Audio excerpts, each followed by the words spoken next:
Oke, jumpa lagi di Jaga TV. Nah, di video kali ini, saya pengen ngajakin kalian belajar bareng mengenai storage atau tempat penyimpanan. Nah, di tempat penyimpanan komputer itu kan ada banyak macam, ada hard disk, ada SSD. Dan di kesempatan kali ini, kita pengen bahas mengenai NAS. Apa itu NAS? Nah, seperti yang kalian tahu, tempat penyimpanan di komputer kan kalau nggak SSD, ya hard disk, teman-teman. Kalau kalian ngincer kecepatan tinggi, pakainya SSD. Kalau kalian pengen ngincer storage-nya besar atau tempat penampungannya besar, kalian pilih yang hard disk. Cuma seperti kita tahu, hard disk itu kan agak sedikit rentan ya teman-teman. Nah, di sini saya juga pengen mencari suatu solusi untuk permasalahan saya nih, karena saya sempat mengalami masalah di PC kantor saya tuh hard disknya rusak teman-teman. Jadi jangan pikir laptop doang yang hard disknya bisa rusak. PC walaupun diem doang, hard disk itu juga bisa rusak teman-teman. Nah, dari kejadian itu, saya tuh jadi mikir gitu. Jadi, ada nggak sih tempat penyimpanan yang lebih bisa dihandelin dan lebih fleksibel gitu, dibanding pakai hard disk internal yang dari PC tadi. Karena itu bisa mendadak rusak, teman-teman. Yang paling enggak, kalau misalnya kenapa-napa, itu datanya nggak langsung hilang, teman-teman, di tempat penyimpanannya itu. Dan di sini, saya dikenali dengan suatu tempat penyimpanan yang lebih canggih lagi ketimbang tempat penyimpanan dari hard disk internal PC kalian atau laptop kalian. Nah, di sini saya juga bukan orang yang ngerti banget soal storage nih, teman-teman. Oleh karena itu, di sini saya akan dibantu oleh teman saya, Gunawan, untuk memperkenalkan saya apa sih NAS itu, secanggih apa sih tempat penyimpanan ini, apakah bisa menjawab kebutuhan saya. Nah, di samping saya ini sudah ada rekan saya, Gunawan, dan di sini kita akan belajar bareng mengenai NAS nih. Pertama-tama, mungkin yang gue pengen tanya ini, Gun. NAS itu apa sih gitu? Oh, NAS. NAS itu, ini kita bicara NAS storage kan? Iya, NAS storage. Itu kepanjangannya adalah Network Attached Storage. Jadi dia adalah storage yang terpasang di jaringan. Kalau jaringan tuh kita mungkin kenalnya namanya LAN. LAN dalam rumah atau dalam kantor atau apa. Itu Network Attached Storage. Jadi dia bukan langsung terpasang ke sebuah PC atau terpasang ke perangkat lain, tapi dia terpasang di jaringan. Jadi teoritis dia itu bisa diakses oleh banyak banget perangkat yang ada di dalam jaringan yang sama. Nggak terbatas. Misalnya kita mikirnya, oh cuma komputer, enggak. Bisa perangkat lain juga, smartphone, smart TV, itu juga bisa nyambung gitu. Banyak lagi yang pokoknya bisa nyambung ke dalam NAS ini. Dan mengakses data di dalamnya. Ya, kurang lebih seperti itulah NAS itu. Berarti bisa diakses dari mana aja gitu ya? Oh, selama di jalan, kalau kita bicara tradisional, selama di jaringan lokal yang sama, di dalam satu LAN yang sama. Oh, berarti di dalam satu jaringan yang sama bisa akses bareng-bareng isi di storage itu. Oke. Nah, ini kebetulan kalau lo mau tahu NAS, ini NAS yang kebetulan lagi berapa waktu ini lagi gue main-mainin. Oh, bentuknya kayak begini ternyata. Oke. Ya, hard disknya di dalamnya. Jadi ini di dalamnya ada hard disknya gitu. Iya, ada hard disknya di dalamnya. Mungkin kita bisa telusuri lebih dalam? Oh iya, nah, lo kan tadi cerita soal kebutuhan lo. Lo kan kerja di kantor pakai PC, terus lo ada sendiri juga laptop kantor buat apa ngerjain kalau ada kebutuhan kerjaan di luar. Terus lo seharian juga banyak berurusan sama storage eksternal, flash disk, ngirim-ngirim data sama yang lain. Berurusan sama micro SD, SD card buat ngambil data dari kamera. Kemudian lu juga review smartphone. Jadi kan lu pasti ada beberapa smartphone yang lu kerjain sekaligus. Datanya tersebar gitu di mana-mana. Alangkah baiknya kan kita punya penyimpanan yang satu gitu. Jadi nyimpannya gampang gitu, lebih rapi gitu. Nah, itu enaknya. PC, desktop maupun laptop itu pasti bisa ngakses NAS. Kemudian smartphone pun sekarang tuh juga bisa ngakses NAS. Data ke sana. Biasanya kan kalau kita mau dari HP, kita mau simpen kartis itu mesti colok ke PC atau laptopnya dulu. Dari laptopnya kita copy lagi ke hard disk eksternal gitu ya. Nah, kalau ini smartphone pun bisa langsung akses dalam NAS. Nah, kemudian tadi kan lu juga concern lu ada soal data gua aman nggak sih sebenarnya? Nah, itu. Nah, aman ini ada banyak hal. Misalnya bisa diakses sama orang lain atau mungkin yang buat kasus lu ini mungkin lebih ke arah durabilitas kalau tiba-tiba ada satu storage yang rusak, gimana gitu kan. Nah, NAS ini seperti contohnya di depan kita ini namanya Synology DS220 Plus. Dia punya Synology ya. Dia punya 2 bay. Artinya dia bisa menampung 2 drive untuk mode operasi dari hard disknya ini. Kalau seandainya kita ceritain lengkap, mungkin bakal jadi kuliah atau SKS atau 2 SKS ini soalnya itu ada yang namanya RAID, Redundant Array of Independent Disk. Cuman mungkin gue kasih gambaran singkatnya. Ada mode dari RAID ini yang namanya RAID 1, itu namanya mirror. Mirror berarti kan artinya, misalnya kita mengcopy data ke NAS, dari luar gitu kita copy data, nah dia otomatis membuat bayangannya di storage lain yang terpasang. In case, worst case lah, tiba-tiba satu hard disknya rusak. Paling nggak kita masih punya satu, cadangan, yang jadi backup lagi. Backup yang bener-bener sama dengan isinya dengan yang hard disk yang rusak di dalam sini. Jadi, untuk masalah kayak itu, sebenarnya data di dalam NAS ini relatif aman. Iya, dan itu jauh lebih praktis sih ketimbang kita punya 2 hard disk internal di komputer, terus kita copy manual ke drive 1, habis dari drive 1 selesai ke drive 2. Itu kalau datanya kecil sih mungkin nggak apa-apa ya. Cuman kalau misalnya udah orang yang udah pakai untuk kerja, atau misalnya kalian konten kreator, itu kan file-file yang dipakai itu gede-gede, itu bisa puluhan giga gitu. Ya kali kita backup manual satu-satu, dengan kita kesini kita cukup sekali backup, nanti dia akan mirroring sendiri ke drive satunya lagi. Betul gitu. sekali. Wah, ini mantap sekali nih. Buat nambahkan soal RAID ini, PC pun seharusnya memungkinkan buat bikin RAID ini. Cuman pada prosesnya nggak semua PC bisa melakukannya, satu. Dan prosesnya nggak segampang ketika kita menggunakan NAS. Jadi makanya orang-orang banyak yang prefer dengan menggunakan NAS seperti ini. Iya. Nah, tadi kan kita udah bahas nih kenyamanan penggunaannya pakai NAS nih. Keuntungannya apa kita pakai NAS? Jadi sekarang nih yang gue concern ini adalah soal keamanan. Tadi kenyamanan, sekarang keamanan. Ini kan karena ada di satu jaringan yang sama, itu berarti bisa diakses oleh banyak orang dong. Dan apakah itu aman untuk pakai NAS ini gitu? Oh, soal itu. NAS ini walaupun pada dasarnya dia memang bisa diakses oleh semua perangkat, tapi tetap aja. Jadi ada username sama password yang harus lo pakai ketika mau ngakses dalamnya. Bisa disetting seperti itu. Jadi orang-orang yang punya user di dalam NAS ini, dia tuh bisa mengakses tempat penyimpanan tertentu yang ada di dalamnya yang memang dikhususkan buat user itu. Tapi ada juga memang penyimpanan yang bisa diakses oleh semua orang. Jadi misalnya pengen data lu lebih aman, ya lu bikin aja user yang dilengkapi dengan password yang lumayan kuat lah. Kemudian di NAS itu bisa diset juga biar tempat-tempat tertentu cuma bisa diakses oleh orang-orang tertentu saja. Jadi ya nggak semua orang beneran bisa mengakses datanya di dalamnya.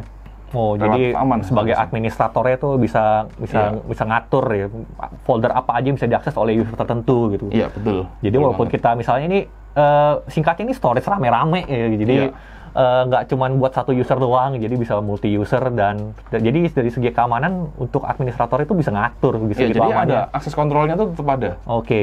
Nah, berarti NAS ini juga cocok untuk kebutuhan personal backup seperti kasus gua tadi ya. Berarti mungkin kita bisa lebih kenalan lagi dengan produk yang ada di depan kita ini. Oh, tertarik sama yang ini? Oh, tentu. Oke lah, langsung gua jelasin aja. Ini tadi seperti gua sebutin di awal, ini namanya Synology DS220 Plus. Synology DS220 Plus. Iya, 220 Plus. Kalau Synology ini biasanya namanya gini, DS itu di station, itu nama lini produk NAS mereka. Kemudian 220. 2 yang di depan itu menunjukkan berapa B yang maksimal disupport sama dia. Iya. Kemudian 20 tuh generasi mereka itu kalau gua perhatikan mirip dengan tahun, ini kan 2020.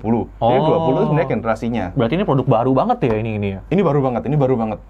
Makanya gua beberapa minggu terakhir ini lagi main-main ini nih, ya karena ini memang baru banget.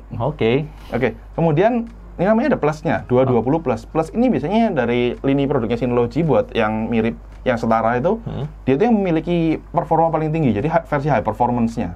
Jadi ya inilah DS220 Plus itu. Jadi performanya tinggi, alias mungkin kecepatan bacanya kenceng gitu ya untuk yang ini, atau gimana? Kalau soal NAS ini unik. NAS itu kan tadi seperti gue bilangin, NAS itu terhubung ke jaringan. Jadi kecepatan baca tulisnya itu tergantung oleh port LAN yang ada di dalam NAS ini sendiri. Nah, untuk yang satu ini, dia punya 2 port LAN. Jadi kalau kita pakai ini di jaringan yang memang routernya sudah mendukung yang namanya link aggregation, kecepatannya itu bisa 2 kali lipat port LAN biasa. Biasanya kan kalau port LAN biasa itu kan sekitar 1 gigabit per second atau 1000 megabit per second.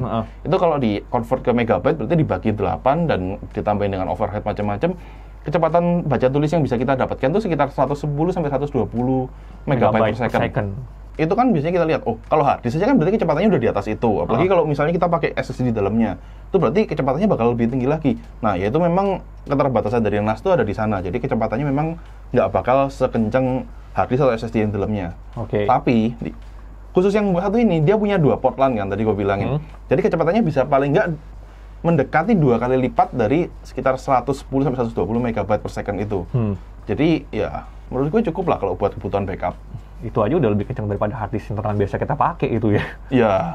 Nah, kalau untuk spesifikasi sendiri, NAS ini menggunakan prosesor dual core, yaitu dari Intel ada Celeron J4025 kalau nggak salah. Kecepatannya 2 GHz dengan burst ke 2,9 GHz.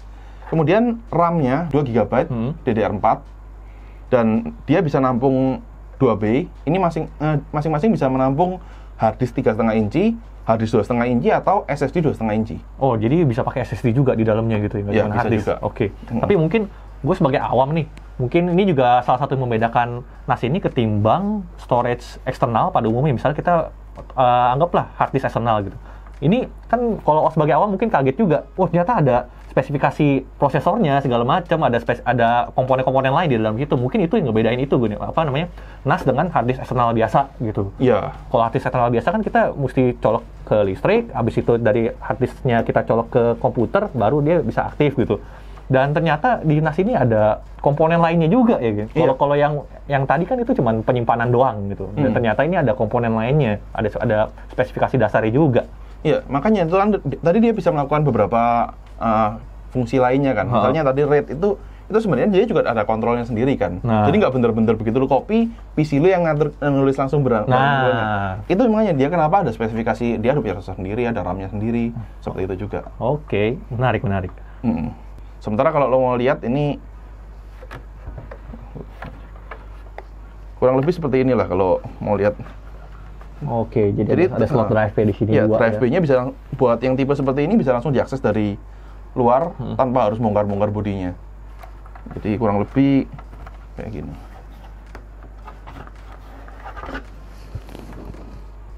Oke.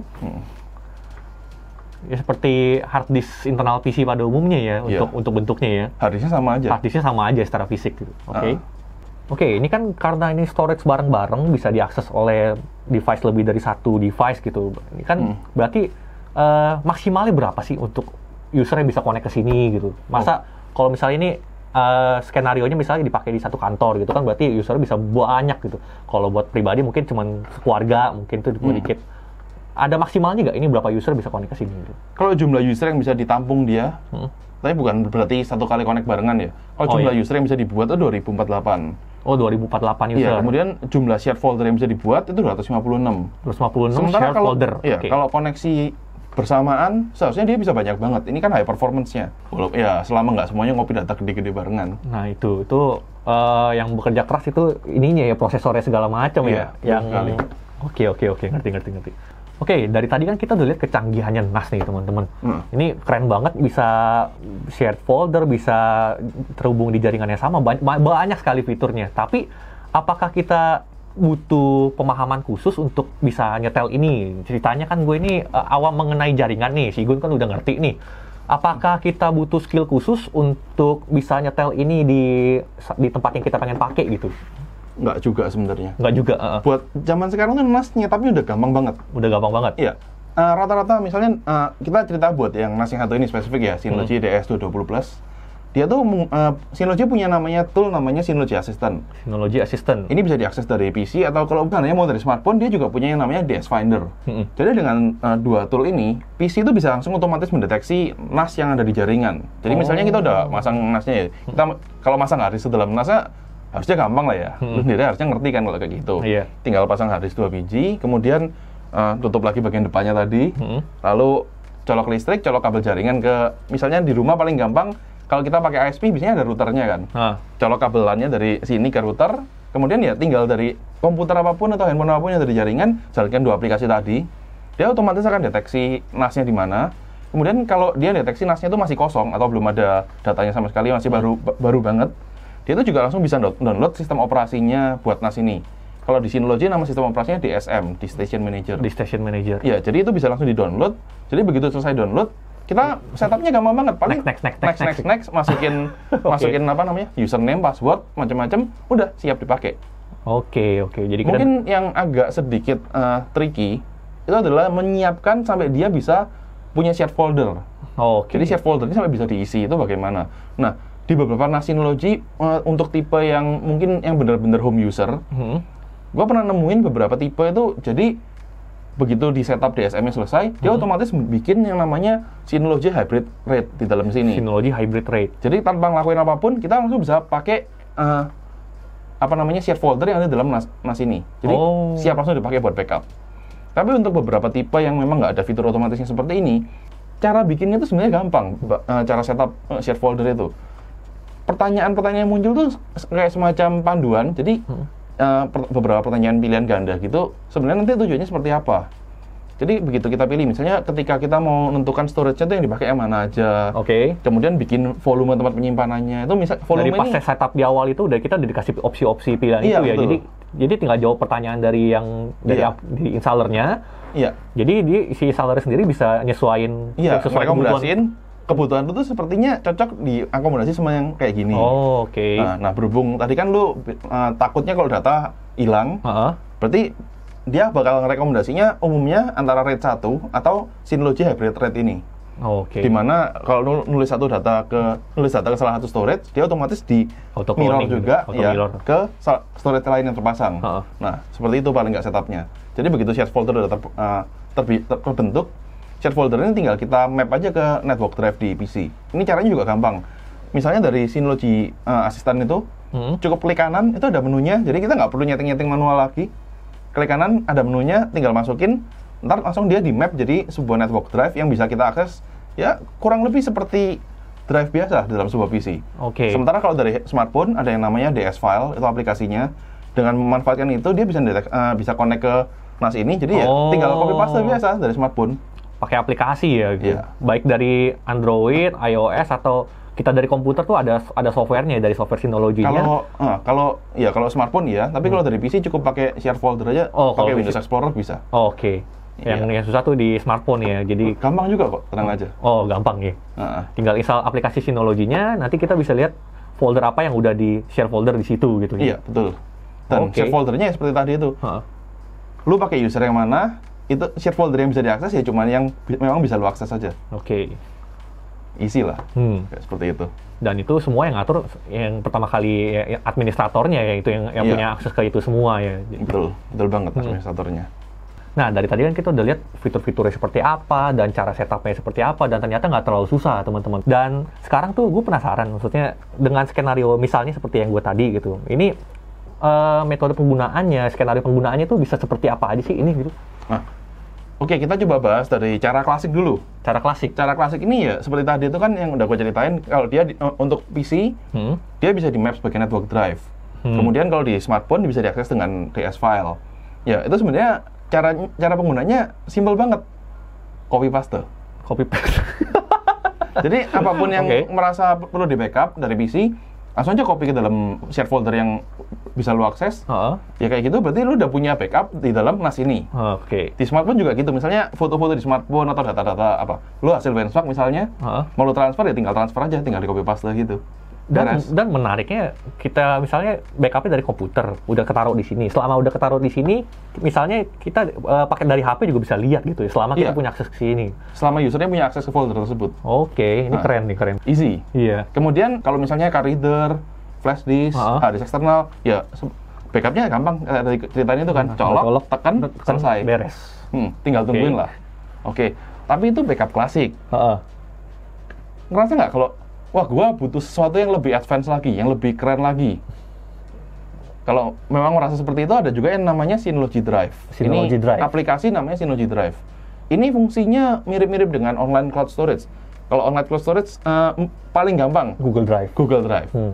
Jadi dia memiliki fitur di mana kalau di dalam LAN yang sama, kita bisa ngopi data melalui LAN. Tapi begitu kita keluar dari LAN itu, kita nggak bisa masuk ke sini dong. Iya. Karena tapi dengan Synology Drive ini, selama NAS-nya tetap terhubung ke internet, lalu smartphone atau laptop kita terhubung ke internet, aplikasinya itu bisa manggil file di dalam sini seperti Google Drive. Wow, kita punya Google Drive kita sendiri gitu. Iya. Plus kelebihannya kapasitasnya gede. Nah, kalau seandainya kita misalnya pasang 2 disk 4 tera, terus di setting seperti tadi, Synology Hybrid RAID seperti itu, berarti kapasitas yang bisa dipakai dari 2 kali 4 tera itu, 4 tera bisa lu pakai buat media penyimpanan lu. Cukup gede lah harusnya ya. Bukan cukup lagi, itu sih gede banget. Dan yang terpenting kalau misalnya kita Google Drive kan juga bisa misalnya kita pakai unlimited storage gitu. Cuma kan itu jadinya langganan ya kalau. Dan itu kita mesti bayar per bulan kalau storage kalau Google Drive itu. Dan ini sekali beli berarti kan? Iya, sekali beli. Misalnya memang lu udah ada kebutuhan buat penyimpanan storage di rumah, memang merasa butuh yang gede, ya beli ini sekalian manfaatnya jadi kayak Google Drive tambahannya, jadi pakai Synology Drive beres. Iya. Mantep nih kita. Jadi nggak cuman, jadi tadi kan kalau kita ngomonginnya LAN, berarti kan kita terbatas dalam satu jaringan aja gitu. Dari dalam satu lingkaran kecil. Ternyata dia juga bisa berfungsi sebagai drive ya. Jadi ketika keluar jaringan itu kita bisa akses dari luar gitu. Itu sih yang itu setupnya gampang banget. Tinggal bikin Synology account, kemudian masukin namanya. Namanya tuh kita bisa menentukan sendiri nama NAS ini sebenarnya apa. Selama NAS itu namanya belum dipakai sama yang lain. Nama itu bisa kita masukkan ke, misalnya kita download aplikasinya di smartphone, nama itu tinggal kita masukkan, kemudian username sama password yang bisa buat akses seperti biasa di dalam LAN, data-data langsung bisa lu baca dari internet. Oke, keren. Termasuk mungkin kalau lu mikir fitur, kalau biasanya pakai namanya online cloud storage, gue bisa nge-share file ke orang lain, ini bisa nggak? Mungkin lu bakal mikir kayak gitu kan? Bisa. Wow. Jadi misalnya ada anak-anak kantor kelupaan, gue harusnya ngopi ini dari Chris. Lu bisa dikasih linknya kayak ya online cloud store yang lain, tinggal kasih link, dia bisa download dari link itu. Oke. Enak sih harusnya. Keren. Nah, jadi hitungannya ini bisa sharing akses ke orang lain selama terkoneksi jaringan internet gitu ya. Betul banget. Dan aksesnya itu pun bisa ditentukan kapan. Misalnya begitu selesai download, langsung lu matiin aksesnya, ya dia nggak punya akses lagi ke Synology Drive-nya. Jadi fleksibel dan juga keamanannya bisa lu atur lah. Oke, keren. Nah, tadi itu kan berarti ini bisa diakses dari luar jaringan selama terkoneksi internet. Nah, misalnya kita mau download file kita yang ada di sini melalui internet. Berarti kecepatannya itu juga agak berbeda, Gun. Jadi, dibanding kita satu jaringan dengan kita lagi di luar. Apakah itu berpengaruh dengan kecepatan downloadnya gitu misalnya atau gimana? Kecepatannya bakal tergantung sama kecepatan download dan upload yang ada. Kecepatan upload yang ada di rumah lu dan kecepatan download di misalnya kita. Provider kita juga gitu ya. Jadi walaupun provider kita kenceng, kalau kita di rumahnya pakai misalnya nggak terlalu kenceng untuk ininya, dia ngikuti yang lebih lambatnya ya. Oke. Tapi itu oke lah harusnya. Tapi itu oke sih. Itu sangat membantu sekali bisa akses file dari luar gitu. Iya, dari mana aja. Dari mana aja itu sih gila itu. Nah, itu kan soal akses. Sebenarnya dia ada juga fitur yang menurut gua bakal oke banget buat lu. Misalnya, lu kan saking banyak kerjaan, sampai tiba-tiba, aduh gua nggak ada waktu lagi buat backup, udah ngantuk, tinggal tidur gitu kan. Lu bisa atur namanya Synology Drive ini dari laptop atau PC lu, buat otomatis nge-backup ke dalam NAS ini. Setiap periode waktu tertentu gitu. Setiap periode waktu tertentu. Bisa aja lu setting, misalnya lu sering ninggalin laptop dalam keadaan nyala malam-malam waktu lu tidur, dia bisa otomatis melakukan backup folder tertentu ke dalam NAS ini. Atau yang lebih menarik lagi, dia juga ada fitur yang namanya sync. Bedanya dikit dari backup, kalau backup itu kan berarti cuma satu arah, misalnya dari laptop ke itu, ke NAS. Tapi kalau sync ini, sinkronasi, versi file yang paling baru, nanti di sync juga ditimpa ke dalam yang ada di NAS. Jadi lu bener nggak perlu macam-macam repot-repot backup manual. Dia juga bisa melakukan backup atau sync itu otomatis tiap periode waktu tertentu. Wah, enak sih itu enak banget sih, sangat membantu ya. Cuma catatannya itu yang di file yang ada di sini akan di-replace ke file yang baru ya. Berarti. Nah, masalahnya Synology Drive itu punya yang namanya history. Jadi kalau seandainya tiba-tiba lu melakukan kesalahan, nge-replace file yang nggak seharusnya, baik sengaja maupun nggak sengaja, itu lu ada kemungkinan buat rollback ke versi yang sebelumnya. Jadi ini membantu banget sih seharusnya. Wow. Jadi walaupun dia nge-sync, dia nge-replace file yang baru, tapi sebenarnya dia juga punya backup untuk kita rollback gitu ya? Iya, dia ada versioningnya, IntelliVersion. Kurang lebih namanya seperti itu. Itu keren banget sih. Ya itulah kurang lebih kalau mau menggunakan NAS, ya ini dalam kasus ini contohnya adalah Synology DS220 Plus ini untuk personal backup. Gimana? Harusnya udah menjawab lah kebutuhan-kebutuhan lu yang tadi lu ceritain itu. Iya, justru dari kalau tahu gitu pakai ini dari kemarin ya. Semua file kerjaan, semua file project taruh sini bakal aman, udah gitu. Iya. Lalu kalau misalnya concern lu adalah, tapi kan harddisk yang dipakai kurang lebih sama seperti yang ada di dalam PC. Nah, di PC itu kita bener kayak gitu tapi kita ada di dalam sebuah environment atau lingkungan dalam PC itu yang mungkin kadang nggak segitu ramahnya ke harddisk. Dalam PC itu bisa aja banyak komponen lain, ada graphic card, ada prosesor, macam-macam, menghasilkan panasnya sendiri-sendiri, dan orang tuh rata-rata yang dipantau itu adalah panasnya di dalam sebuah PC itu panasnya prosesor sama GPU. Jarang ada orang yang mantau panasnya storage. I see. Jadi kipas-kipas yang ada di dalam sebuah PC itu dioptimalkan buat mendinginkan CPU sama GPU. Sementara di NAS ini, ya karena dia memang pada dasarnya untuk storage, yang dipantau adalah suhunya di dalam sini. Jadi kipasnya di sini ada kipas kan? Oh, ada kipasnya juga. Ada kipasnya juga. Oh, oke. Seperti ini. Biar menjaga suhunya ya. Iya. Dia tuh bisa menjaga suhu storage-nya di dalamnya. Jadi hitungannya environment-nya di dalam NAS ini akan lebih ramah banget buat hard disk atau ya SSD kalau seandainya menggunakan SSD. Seperti masalah gue tadi, mungkin orang-orang ada yang udah tahu hard disk itu rentan kalau di laptop gitu, karena mungkin dibawa-bawa gitu. Cuman gue baru ngalamin di PC yang diem doang itu hard disk tetap bisa rusak. Jadi resiko hard disk rusak itu tetap ada walaupun PC kalian diem aja. Dan ternyata seperti yang gue jelasin tadi, ada faktor lain teman-teman. Bukan cuma guncangan gue nih yang bikin hard disk di dalam PC itu menjadi rusak. Dan ternyata environment-nya, suhunya terutama ya. Dan dengan kita ini kan berarti penyimpanannya di luar komponen PC yang tadi, berarti ya akan jauh lebih aman walaupun sama-sama hard disk gitu ya. Nah, selain itu buat NAS itu juga ada storage khusus, misalnya seperti ini. Ini adalah Seagate Iron Wolf. Seagate Iron Wolf. Oke. Ya, ini adalah hard disk yang memang khusus disiapkan buat kebutuhan di NAS. Bedanya apa dengan hard disk biasa? Buat hard disk yang khusus buat NAS ini, dia memang udah dioptimalkan buat bekerja non-stop 247. Maksudnya 247. Ya tanpa harus istirahat atau apa. Sementara hard disk yang bukan hard disk NAS itu rata-rata memang bisa aja dipakai paksa kayak gitu, cuman ya efeknya ya mungkin ya kayak yang lo alamin. Iya.